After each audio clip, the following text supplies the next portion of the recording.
Let's talk about marijuana now. For supporters of pot, it was an election of rejection. California's Proposition 19, legalizing marijuana, went down. Proposals regarding medical marijuana failed in South Dakota and Oregon, and in Arizona, Proposition 203 is failing, but it's close. The state is still counting. After all those voter rebuffs, should the pro-marijuana movement just surrender? To respond, we have Alan St. Pierre. He's live from Washington. He is Executive Director of NORML, the National Organization for the Reform of Marijuana Laws. Good to see you again, Alan. So, Good evening, Don.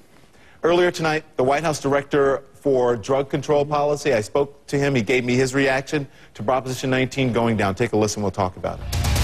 They brought in top-notch pro-legalization folks, brought in top-notch, highly paid publicists, campaign managers. They completely outspent and outmaneuvered the grassroots opposition, and yet they were handed a significant defeat. I think when people get the right information about marijuana, they see that legalizing it is not a sound move. Okay, so what do you say to that? There was a lot of money spent, and you all still lost. Well, about 90% of the money came in the last 6 weeks of the election. It would have been terrific had it come back in July and August.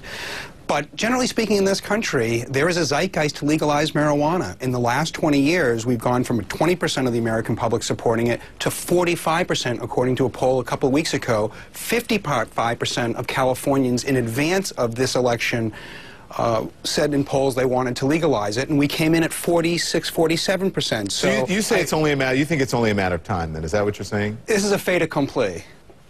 Okay. Absolutely.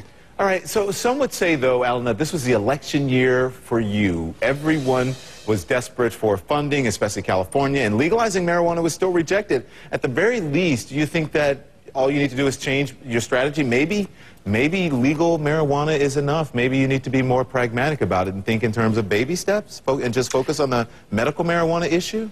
Well, for 40 years at NORML, we started with decriminalization, and then we went to medicalization, and now the obvious place is legalization. And so California joins Oregon, Washington, Maine, and some other states that will probably be having some initiatives again in 2012. We actually ourselves... Let me ask you this, and we'll talk about in 2012.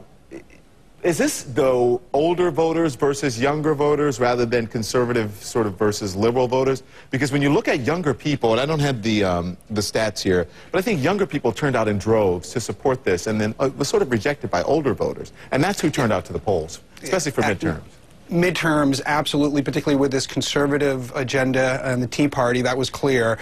We've always noticed in our polling and focus groups is a terrific breakdown between older Americans and younger, but the baby boomers themselves have such a different experience than, say, the World War II generation. So as the years go on, as Nate Silver of the New York Times has predicted, 60% of the American public will want marijuana legal in the next 10 years. So this issue is not going away. Okay, listen, we were talking about 3 states. 3 states, proponents of pot, plan to introduce measures in 2012. What states are they? California, Washington, and Oregon, and Colorado all are states